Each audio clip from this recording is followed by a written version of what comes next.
The signal came from a planet that wasn't supposed to exist anymore. 387 votes.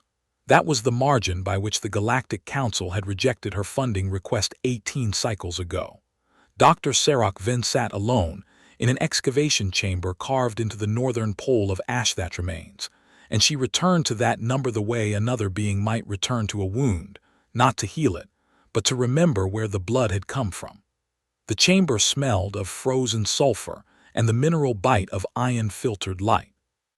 Her three-fingered hands trembled as she adjusted the ground-penetrating array. She had been trembling like this for 11 months. Her peers called it weakness. She had never been able to control it. The array chirped. She did not celebrate, she verified. She ran the dating protocol 3 times. The anomaly registered 2.3 kilometers beneath the ice, metallic, geometric, warm. On a world where the atmosphere had leaked to space over 8 millennia, where the surface temperature never rose above -40, something was generating heat. Sarok straightened her stylus on the workbench. Then she touched the panel, and the 6th scan loaded. The hull dated to 10,047 years. The Council was 9,000 years old. The numbers did not reconcile. She ran them again. The warmth was not malfunction. The geometry was not natural. And the registry, every database she had access to, every xenoarchaeological index maintained by the Conclave's depleted sector archive, returned nothing. No match, no precedent, no category. She wished she could tell herself it ended there. It didn't. Stay close. 11 months earlier, the grant rejection had arrived during a sandstorm on Kavani Prime. Sarok had been cataloging pottery shards from a dead colony, 4,000 years abandoned, politically irrelevant, exactly the kind of work the Council funded when it funded anything at all. The notification blinked onto her slate, 387 to 12. Not even close. She had requested enough to rent a survey cutter for 1 standard year. They had given her enough to buy coffee. She had bought the coffee. Then she had sold her apartment on the academic ring, cashed her mother's mineral rights, and chartered a cargo hauler to a sector the Conclave classified as depleted. That was 11 months ago. Now, in the dark of a dead world, her hands shook as she stared at numbers that should not exist. Pete Okonkwo found her at the array 3 hours later. He was 34, human, technically her research assistant, though she had not paid him in 6 months. He wore a leather coat with a missing brass button and carried a thermal flask that never seemed to empty. "You look like someone just told you gravity's optional," he said. "Run this," she said, and turned the slate toward him. Pete read it, his hand stopped halfway to his flask. 10,000. 10,047. That's older than the Council. By more than 1,000 years. He set the flask down. The metal rang against the bench. "So either your equipment's wrong or I ran it 3 times. Or something down there predates every civilization the Conclave recognizes." Sarok's fingers drummed the bench. 3 fingers trembling. "I need to drill." "You're not asking permission." "I stopped asking permission 387 votes ago." The drill broke through on day 4. Not the ice, the drill itself. The bit, rated for basalt composite, sheared clean off at 847 meters. Sarok lowered a thermal probe into the shaft and watched the readout climb. The temperature rose as they descended. At 2 kilometers it was +12. At 2.3 kilometers the probe stopped descending. Not stuck, resting. As if the shaft had ended at a floor that was not on any geological survey. Pete rigged a camera to the cable and fed it down slowly. The image that returned showed a surface that was not rock. It was metal, geometric, warm to the touch even through 2.3 kilometers of ice. And it was humming. Not audibly. The vibration registered on the probe's acoustic sensors, a frequency so low it felt more like pressure than sound. Pete's hand shook as he touched the monitor. "My grandfather had one like this," he said, though he did not explain what he meant. Sarok did not ask. She was watching the thermal readout, and her hands were trembling harder than they had in years. She did not sleep that night. She sat in the excavation chamber and watched the numbers. The hull was warm. The hull was old. The hull was humming. 3 facts, each impossible alone. Together, they formed a question she did not yet know how to ask. On day 5, she began manual excavation. The work was brutal. The polar ice was not water ice but frozen sulfur dioxide, glass-hard and corrosive. She worked in 4-hour shifts, Pete taking the next 4, neither of them speaking much. The hull emerged slowly, a curve of pale metal, unmarked by registry codes, unblemished by the millennia. Sarok ran every test she knew. Carbon dating on particulate matter frozen to the surface. 10,047 years, plus or minus the margin she had already calculated and dismissed. Metallurgical analysis. An alloy no current foundry produced, with a crystalline structure that suggested it had been grown, not cast. On day 6, Pete traced a power conduit. He worked for 14 hours straight, following the warmth through the ice like a man tracking a pulse. The conduit led to a node, corrupted, half-frozen but active. When he connected his portable decoder, the screen filled with symbols. Then 2 words, in a language the ship's own translation matrix identified as Ancient Human Standard. Vessel designation, Shepherd. Sarok stared at the screen. Her hands were still. Human Standard, Pete said. Not alien, human, but 10,000 years old. The Council says humanity joined 300 years ago. The Council says a lot of things. That night Sarok sat in her excavation chamber and did not move for 6 hours.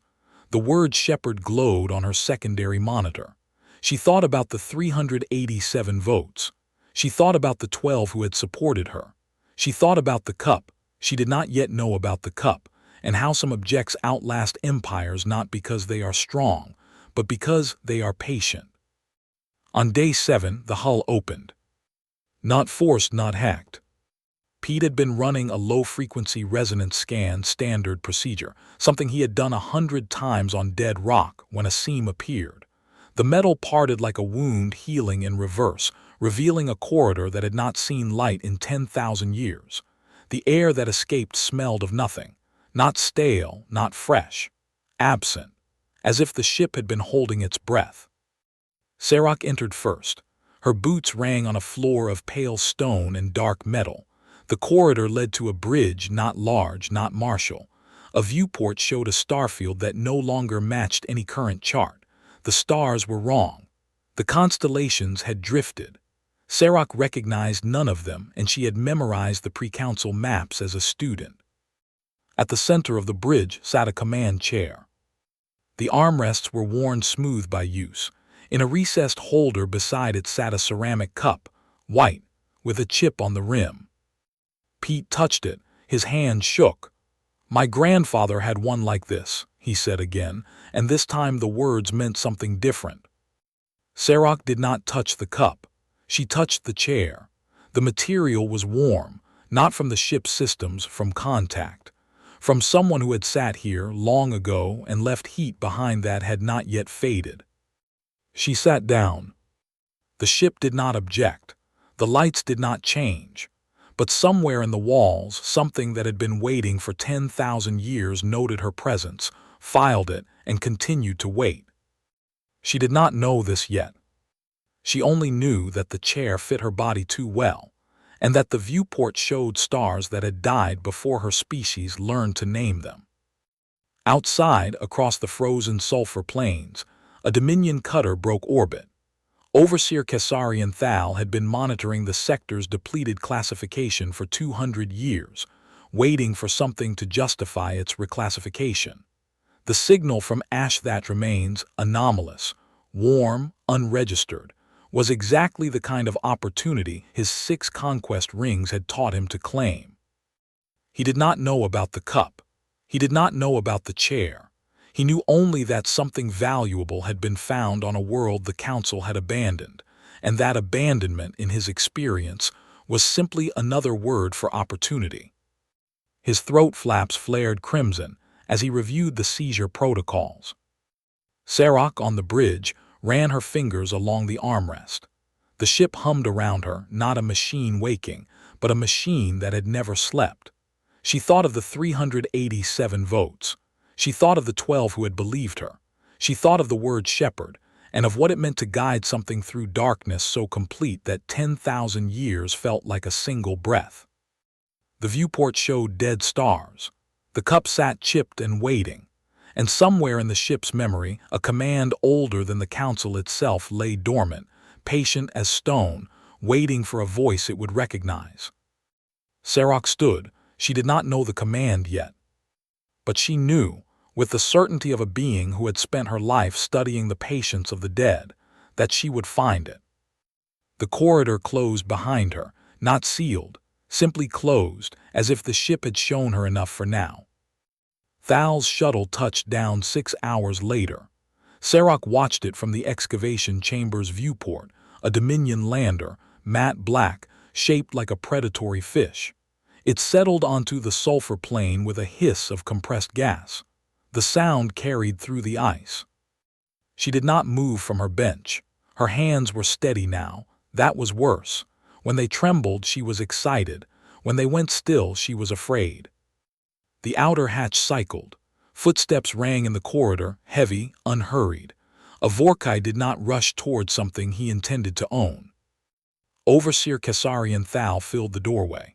He was 890 years old, broad as a cargo crate, armored in ceremonial plate of hammered bronze. His scaled throat flaps lay flat against his neck, pale green, calm. 6 conquest rings were fused to his left mandible.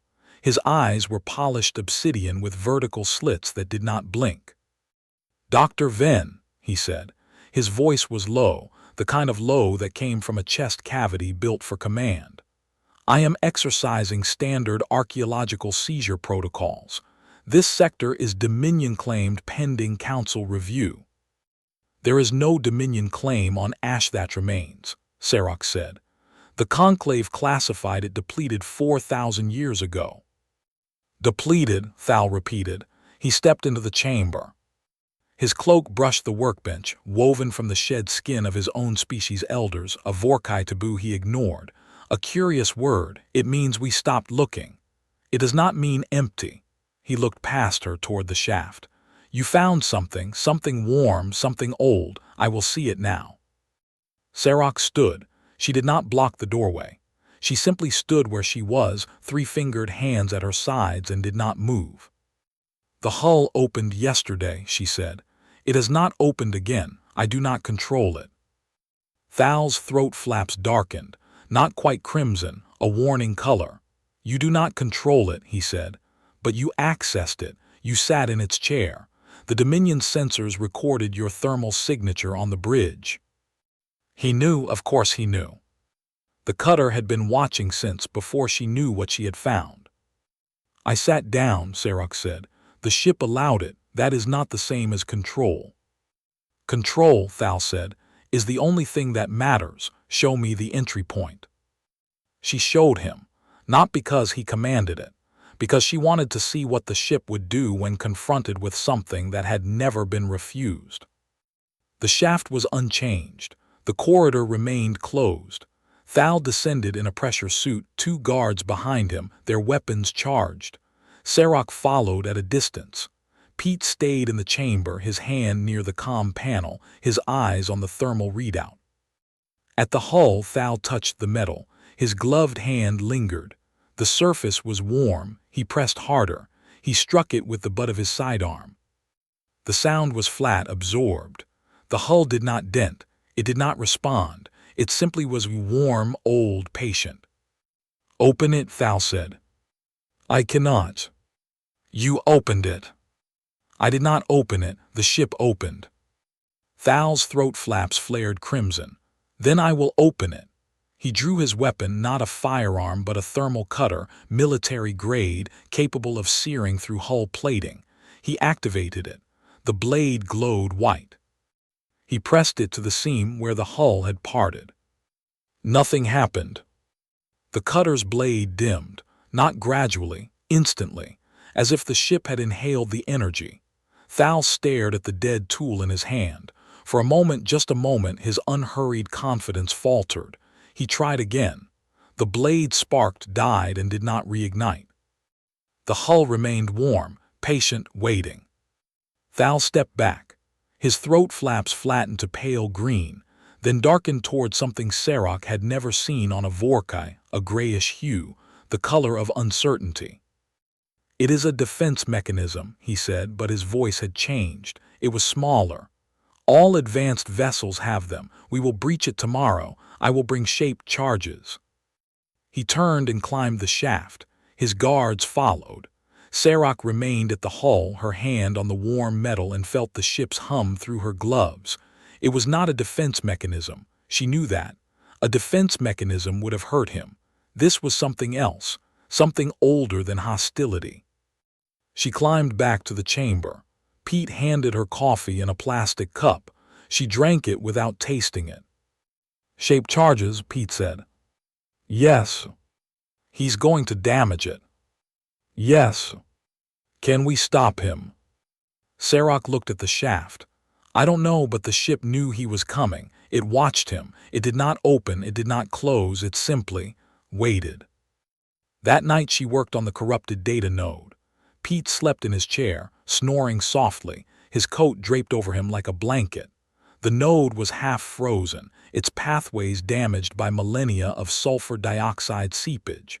She worked with a microsolder and a patience her species was known for. The Kavani lived 140 years standard. They had learned that some things could not be rushed.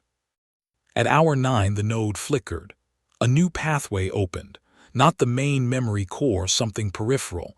A log, fragmented. She read it 3 times to be certain.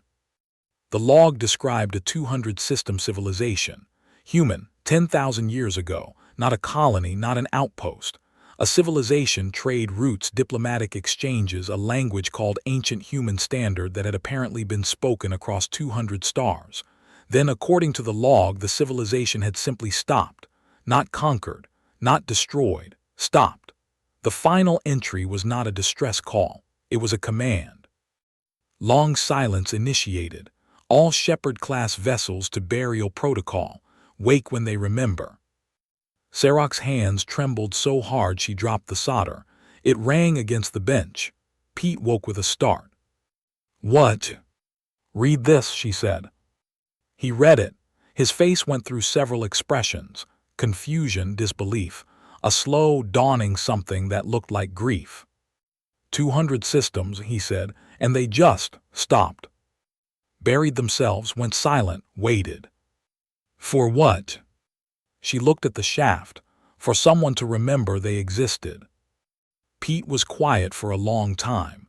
Then he said, "My grandfather had a cup like the one on the bridge. He brought it from Earth. He said it was the only thing he owned that had survived the trip." He paused. He said objects remember things people forget. Serac thought about the cup, the chip on the rim, the way it sat in its recessed holder like it had been placed there deliberately, carefully, by someone who expected to return. On day 8, Thal returned with the shaped charges. He brought 6 technicians, a portable drilling rig, and a declaration of Dominion salvage rights printed on actual paper, a theatrical touch, the kind of bureaucratic performance he enjoyed. He set up in the sulfur plain, 200 meters from her chamber, and began drilling secondary shafts. Serac watched from the viewport. She did not intervene. She had learned in 62 years of field work that some forces could not be stopped head-on. They had to be outlasted. The drilling continued for 4 hours. Then, without warning, the rig stopped. Not broken, simply stopped. The technicians checked the power cells full. They checked the mechanical systems functional. They tried to restart. The rig hummed, whirred, and fell silent. Thal came to her chamber personally. His throat flaps were fully crimson now, a color she recognized from Vorkai military broadcasts, the color of a being who had been refused. "Your ship is interfering with our equipment," he said. "It is not my ship. It is blocking our signals." It is not blocking anything, Sarok said. It is simply not allowing it. Thal stared at her, his obsidian eyes narrowed. You speak as if it chooses. I speak as if it waits, Sarok said. There is a difference. He left. She watched him cross the sulfur plain, his cloak dragging in the frozen dust, and she felt something she had not expected to feel on this dead world. Pity. Thal was 890 years old. He had conquered 6 worlds. He had never encountered a power that did not respond to force. The concept of waiting, of power that accumulated across millennia rather than across battlefields, was outside the geometry of his mind. She returned to the data node. More pathways had opened during the night, not from her work, from something inside the ship responding to her presence the way a plant responds to light. She found star charts 10,000 years old, accurate for a sky that no longer existed. She found crew manifests, names, human names, Captain Alina Voss, Navigator James Okonkwo, Engineer Sarah Chen. She stopped at the third name, Chen, a common human name, but Pete's full name was Peter Okonkwo, Navigator James Okonkwo, 10,000 years removed. The coincidence meant nothing. The coincidence meant everything. She did not tell Pete. She filed it and moved on. The memory core remained locked, but the peripheral logs suggested there were other ships, other shepherds, buried on other dead worlds in other sectors the Conclave had classified as depleted. A fleet of waiting vessels, scattered across the galaxy, dormant until some signal, some remembering woke them. She thought of the 387 votes, the 12 who had believed her, the council that measured civilization by noise and conquest, that classified patience as absence, that looked at a 10,000-year-old ship and saw a weapon to be claimed rather than a message to be heard. On day 9, a new ship broke orbit. Not Dominion, not Conclave, a diplomatic cutter, small, unarmed, bearing the insignia of the human delegation. It landed 50 meters from Thal's drilling rig, and a single figure emerged. Ambassador Ilian Marchetti was 67 years old. He wore a leather coat with a missing brass button. He walked across the sulfur plain with the gait of a man who had seen enough to stop being surprised by any of it. He did not look at Thal's rig. He did not look at the Dominion guards. He walked directly to Sarok's excavation chamber and knocked on the hatch. She opened it. "Dr. Venn," he said, "I have read your preliminary report, all 4 pages of it." He smiled. It was not a happy smile. It was the smile of a man who had just been handed a problem he did not yet understand. "May I see the ship?" She led him to the shaft. The hull remained closed. Marchetti stood before it for a long moment, his hands in his coat pockets, his breath fogging in the frozen air. He did not touch it. He simply looked. 10,000 years, he said. 10,047. And it opened for you. For my assistant, for a resonance scan, I do not know why. Marchetti nodded. He turned to her. The Council does not know I am here. The Dominion does not know why I am here. But I am here because a human ship, a ship that predates our species' recorded history by an order of magnitude, has been found. And because the Overseer with 6 conquest rings is currently preparing shaped charges to breach its hull. He paused. I am not here to stop him, Dr. Venn. I am here to understand what he cannot. He walked back to the chamber. He sat in Pete's chair, the one with the worn cushion, and listened to Sarok's full report without interrupting. 4 hours. She told him everything. The warmth, the age, the shepherd designation, the 200 system civilization, the long silence, the command, wake when they remember. When she finished, Marchetti was silent for 60 seconds. Then he stood. Take me to the bridge, he said. The hull is closed. Take me anyway. She did. They descended the shaft together. The hull remained sealed. Marchetti stood before it, his hand resting on the warm metal, and he spoke, not to Sarok, to the ship. I don't know if you can hear me, he said. I don't know what you are waiting for, but I am here, I remember. The hull opened. Not gradually, not with the slow parting of a seam. It simply was closed and then it was open, as if the ship had been waiting for those specific words in that specific voice. The corridor lay before them, pale stone and dark metal, exactly as Serac had described it. Marchetti entered first. She followed. The bridge was unchanged, the dead stars in the viewport, the worn chair, the cup in its recessed holder. Marchetti walked to the center of the room. He touched the cup. His hand did not shake. He picked it up, turned it in his fingers, and set it back down with the care of a man handling something that had outlasted every empire he had ever known. Then he sat in the command chair. The ship did not object. The lights did not change. But somewhere in the walls, something that had been waiting for 10,000 years noted his presence, filed it, and for the first time since the long silence began to wake. A single light flickered on the console. Not a warning, not a weapon system, a communication array. Dormant for 10 millennia, now cycling through frequencies, searching for a signal that might not exist anymore. Serac watched Marchetti's face. The ambassador was 67 years old. He had served the council for 40 years. He had negotiated trade agreements, border disputes, refugee crises. He had never in all that time looked as young as he looked now, sitting in a 10,000-year-old chair, holding a chipped cup, while a dead ship reached out across the dark and asked the galaxy if anyone was still listening. The console chimed. It was a soft sound, a receiving tone. The ship had found something, not a reply, not yet, but a carrier wave, a frequency that matched its own. Somewhere impossibly far away, another Shepherd-class vessel was still broadcasting. Marchetti looked at Serac. His eyes were wet. "It's not alone," he said. And somewhere above them, on the frozen sulfur plain, Thals-shaped charges were armed and ready, and the overseer who had never been refused was about to learn that some things could not be taken, only waited for. The console chimed again. Marchetti did not move from the chair. His hand rested on the armrest, fingers spread, as if he were trying to feel the ship's pulse through the worn material. The carrier wave held steady, not a voice, not yet but a presence. Somewhere in the dark, another shepherd was still breathing. Serac's hands trembled. She gripped the back of the command chair to steady them. "Can you trace it?" she asked.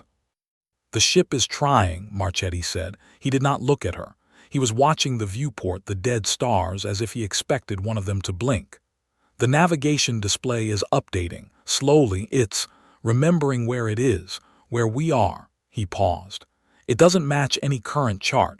These coordinates don't exist in the Council registry." "Because the Council is younger than this ship." "Yes," he finally looked at her. His eyes were no longer wet. They were sharp, the way a blade gets sharp after it has been tested. "Dr. Venn, I need you to understand something. If what you found is true, if humanity had 200 stars 10,000 years ago and simply stopped, then the Council's classification of us as newcomers is not an oversight. It is a structural lie. And structural lies do not forgive the people who expose them." Above them, on the sulfur plain, Thal keyed the arming sequence for the shaped charges.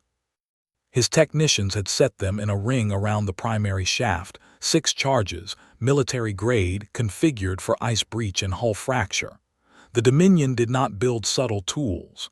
Thal stood at the center of the ring, his bronze plate catching the red dwarf's light, his throat flaps fully crimson now. He had been refused twice. He would not be refused a third time. "Fire on my mark," he said. The technician hesitated. "Overseer, the readings, the ship's energy signature is spiking. Not defensively, it's broadcasting." "Broadcasting what?" "I don't know, it's not directed at us. It's aimed upward.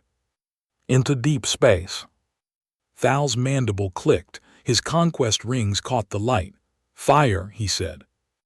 The technician's finger descended toward the trigger. The charges did not detonate. They did not fail. They simply did not fire.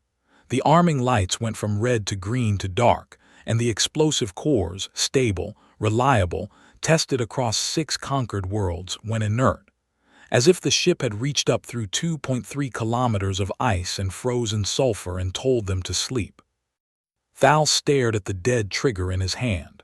For the first time in 890 years, he felt something he did not have a name for. It was not fear. Fear he understood.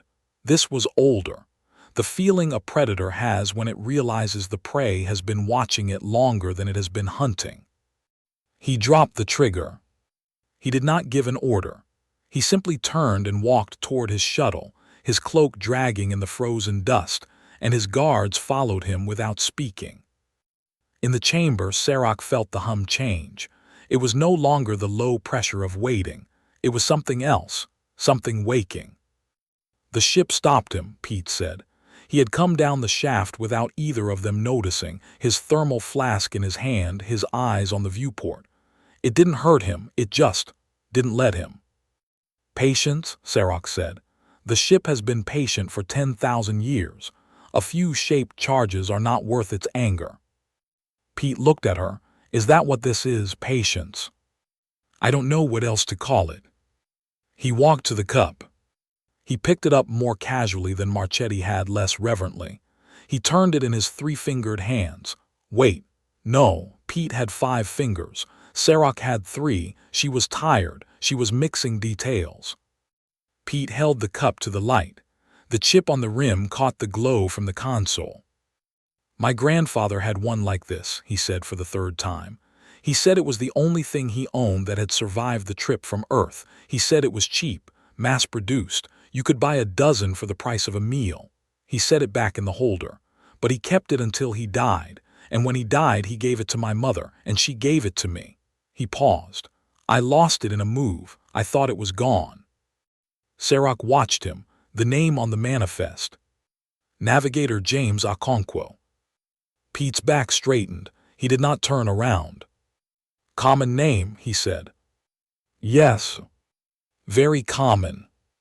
Yes. He turned. His face was carefully blank. What are you asking, Dr. Venn? I am not asking anything. I am noting that a ship built 10,000 years ago by a civilization the Council says did not exist carried a navigator with your family name, and that you are here, on this dead world, finding it. Pete was silent for a long time. Then he said, my grandfather used to tell stories when I was small.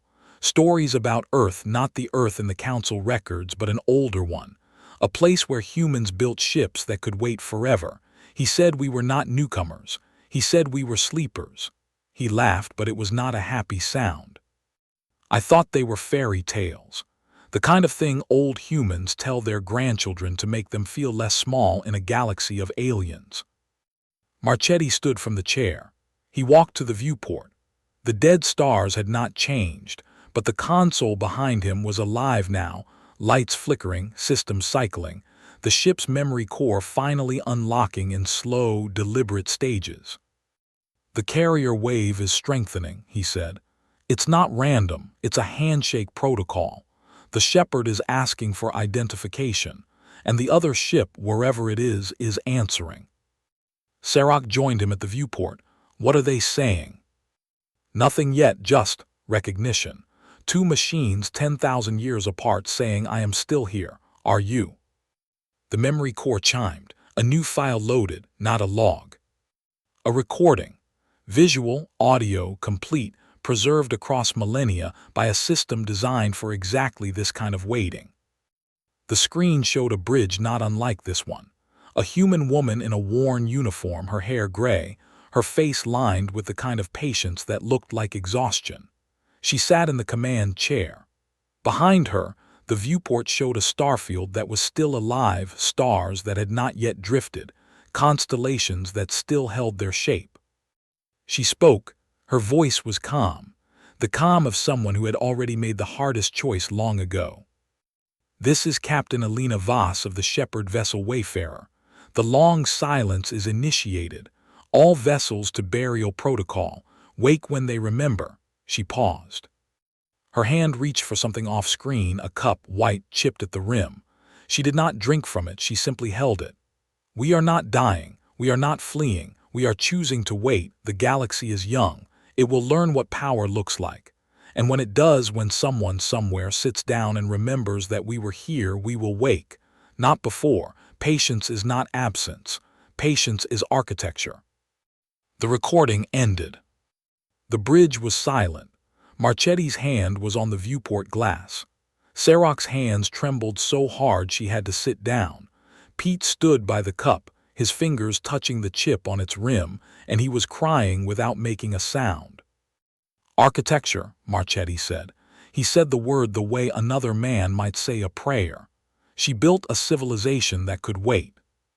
Not hide, wait. The difference is everything. Serok looked at the console. The memory core had unlocked further. Sector maps, trade routes, diplomatic exchanges with species that no longer existed or that had evolved beyond recognition. A 200-system network, not conquered, not annexed, connected. A web of relationships maintained across distances that made the Council's territory look like a single city block. And then, at the bottom of the file, a final command. Not from Captain Voss, from the ship itself, generated after the crew had entered the long silence, after the burial protocol had completed, after the last human hand had left the bridge. The words appeared on the console in ancient human standard. The translation matrix rendered them slowly, as if the ship were reluctant to speak them aloud. Wake when they remember, and if they do not remember, wake anyway. The dark does not last forever. Someone always finds the light, eventually. Serok read it 3 times, then she stood. She walked to the command chair and sat down. The ship did not object. The warmth of the armrests pressed against her palms. She was not human. She was Kavani, narrow face, 3 fingers, 147 years old, professionally humiliated, quietly defiant. But the chair fit her. It had been built for humans, yet it fit her because it had been built for waiting, and waiting did not discriminate. The Council must know, Marchetti said. The Council will deny it, Serok said. 387 votes. They rejected me because I asked questions they did not want to fund. What will they do when I bring them an answer they do not want to hear? They will do what institutions always do, Marchetti said. They will classify it, bury it, call it an anomaly, a hoax, a misinterpretation. They will protect the lie because the lie is older than the truth, and older lies are harder to kill. He turned from the viewport. His leather coat caught the light from the console.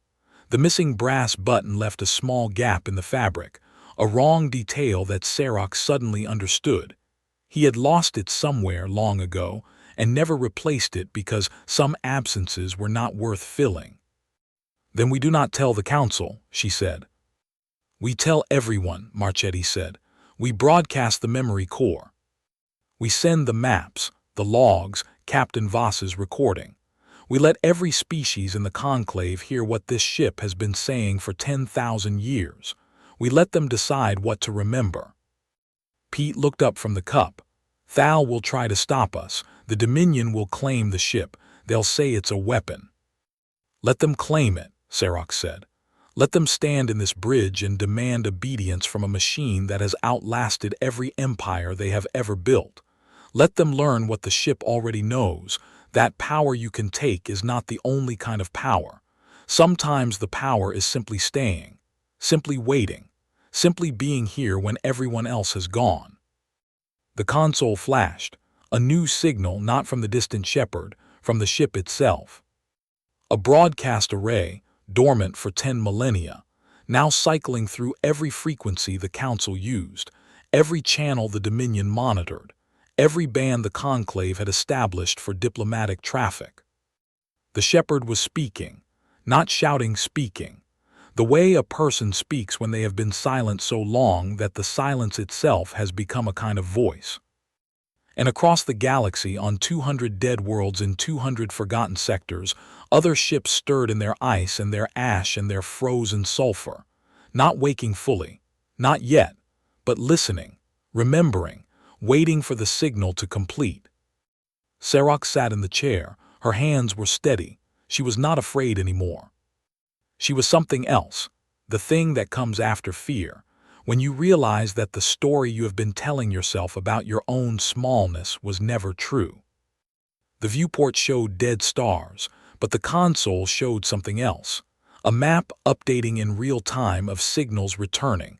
1, then 2, then 5, then more than she could count without losing track of the ones that mattered. The galaxy was not empty. It had never been empty. It had simply been waiting. And now, after 10,000 years, the waiting was ending. Thal returned at dawn. Not with charges, not with technicians. He came alone, walking across the frozen sulfur plain in his ceremonial plate, his cloak dragging, his throat flaps the color of old bruises. He carried no weapon. His hands were empty. The 6 conquest rings on his mandible caught the red dwarf's light, but they did not shine the way they had before. They looked like what they were, old metal, fused to old bone, recording victories that meant nothing to the thing waiting beneath the ice.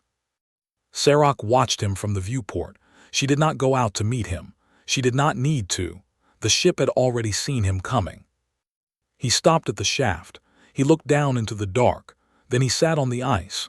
Just sat, his bronze plate creaking, his breath fogging, and waited. Pete found him there an hour later. The human stood at the shaft's edge, his thermal flask in his hand, and looked down at the Vorkai who had tried to take everything. "She won't let you in," Pete said. "I know," Thal said. He did not look up. His voice was different, smaller, the way a canyon sounds when the wind stops. "I tried to break it, I tried to burn it, I tried to blow it apart, and it simply did not let me." He paused. "I have conquered 6 worlds. I have never been refused. I do not know what to do with refusal." Pete sat beside him, not close enough. He offered the flask. Thal did not take it. "Your ship," Thal said. "Your ancestors' ship. It is not a weapon." "No. It is not a fortress." "No. What is it?" Pete looked at the horizon. The red dwarf was rising, painting the sulfur plain in shades of rust and blood. "It's a cup," he said, "with a chip on the rim. My grandfather had one like it. He said it was the only thing that survived, not because it was strong, because someone kept putting it back on the shelf." Thal was silent for a long time. Then he stood. He brushed ice from his plate. He looked at Pete, really looked at him, the way a being looks at something he has spent his life learning not to see. "I will withdraw the claim," he said. "The Dominion will classify this sector as protected. I do not know what word to use. The word does not exist in our protocols." He turned toward his shuttle. "Perhaps that is the point. Perhaps the ship is teaching us words we have forgotten." He walked away. His footprints in the sulfur were deep, precise, the tracks of a being who had always known exactly where he was going. They did not lead toward conquest. They led toward his shuttle, and then toward the sky, and then toward a Dominion that would not understand what he was about to tell them. Pete watched him go, then he climbed down the shaft. The bridge had changed. Not physically, the viewport still showed dead stars, the chair still wore smooth armrests, the cup still sat in its recessed holder. But the console was alive now, fully awake, lights cycling in patterns that Sarok recognized from the memory core. The broadcast was complete. The signal had been sent, and across the galaxy the waiting was no longer silent. Sarok stood at the viewport. Marchetti sat in the command chair, but he was not commanding. He was listening. The console speakers carried a sound, not voices, not yet, but carrier waves, responses. One from a sector, the Council called the graveyard. One from a nebula the Dominion had mined to depletion. One from a system that did not appear on any current chart, but that the Shepherd's navigation display recognized immediately. "They're answering," Marchetti said. "All of them, every ship that buried itself, every world that went quiet." He turned to her. "What do we tell them?" Sarok thought about the 387 votes. She thought about the 12 who had believed her. She thought about Captain Voss, 10,000 years dead, holding a chipped cup and saying patience is architecture. "We tell them the truth," she said, "that we remember, that we found the light, that the dark did not last forever." The console chimed, a new signal not from a distant shepherd but from the ship itself. The memory core had unlocked one final file, not a command, not a log, a message, addressed to whoever sat in the chair, addressed to the rememberer. The screen showed a single line, in plain text, in a language that needed no translation matrix. "We built for the long wait. We built for the dark. We built for the day someone would sit down and say, 'I am here. You do not have to be alone anymore.'" Sarok's hands trembled. She let them. She walked to the cup. She picked it up not carefully, not reverently, but the way a person picks up something that has always belonged to them. The chip on the rim fit her thumb exactly. She held it to the light. The ceramic was thin, cheap, mass-produced. You could have bought a dozen for the price of a meal, and it had outlasted empires. She set it back in the holder. She did not file a report. She did not send a message to the council. She simply stood on the bridge of a ship that had been waiting longer than her species had known what waiting meant, and she listened to the carrier waves returning from the dark. Marchetti stood. He walked to the viewport. He placed his hand on the glass and his breath fogged it, and for a moment the dead stars looked like they were breathing. "I'll testify," he said, "before the council, before anyone who will listen, but I don't think they'll hear it, not at first, maybe not for years." He turned to her. "Does that matter?" "No," Sarok said. "The ship waited 10,000 years. We can wait a little longer." Pete laughed. It was a small sound, almost lost in the hum of the console. "My grandfather would have liked this," he said. "He always said the best stories are the ones where nobody wins. They just keep going." "He was right," Sarok said. She left the bridge, not forever. She would return. They all would. But for now she climbed the shaft and walked out onto the sulfur plain, and she stood under the red dwarf's light and watched Thal's shuttle become a speck, then a star, then nothing. The excavation chamber was cold. The coffee in her plastic cup was cold. She drank it anyway. Then she sat at her bench and began to write, not a report, not a grant proposal, but a letter. To the 12 who had voted yes. To the ones who had believed her when believing cost them nothing and risked them everything. She wrote, "The ship is not a weapon. The ship is not a relic. The ship is a cup with a chip on the rim, and it has been waiting on a shelf for 10,000 years, and someone finally picked it up." She stopped. She folded the letter. She would send it later, or she would not. The ship had taught her that some messages did not need to arrive on time. They simply needed to be sent. Pete visited the bridge every evening. He did not touch the cup anymore. He talked to it. He told it about his day, the thermal readouts, the sulfur storms, the way the red dwarf looked when it set behind the northern ridge. He told it about his grandfather, and about the stories he had thought were fairy tales, and about the name on the manifest that might have been coincidence and might have been something older than coincidence. The ship, in whatever way it listened, did not object. The console stayed lit. The carrier waves held steady. And on the viewport, slowly, over weeks and then months, the dead stars began to shift. Not because they were moving, because the shepherd was moving. The ship had been still for 10 millennia, but it was not still now. It was turning, reorienting, remembering where it was going. Sarok watched from her bench. Her hands no longer trembled, or perhaps they did and she no longer noticed. The difference had stopped mattering. One evening she climbed down the shaft and found Pete asleep in the command chair, his coat pulled over him like a blanket, his head tilted toward the viewport. The cup sat in its holder. The console hummed. And on the screen, a new message had appeared, not from the memory core, but from the ship's present tense, its now, its finally awake voice. Navigation confirmed, course laid in, destination the living stars. She did not wake Pete. She sat in the secondary chair, the one that had been empty for 10,000 years, and she watched the dead stars drift past the viewport, and she thought about all the things that were not dead after all. The ship, the cup, the memory, the waiting. the waiting most of all. The viewport showed nothing but dark and distant light. The console showed a map of places that had names again. The cup sat chipped and patient. And somewhere in the galaxy, a fleet of ships that had buried themselves in ash and ice and silence was turning toward the light, one by one, not rushing, not shouting, simply moving. Because someone had remembered. And remembering, it turned out, was the only key that had ever been needed.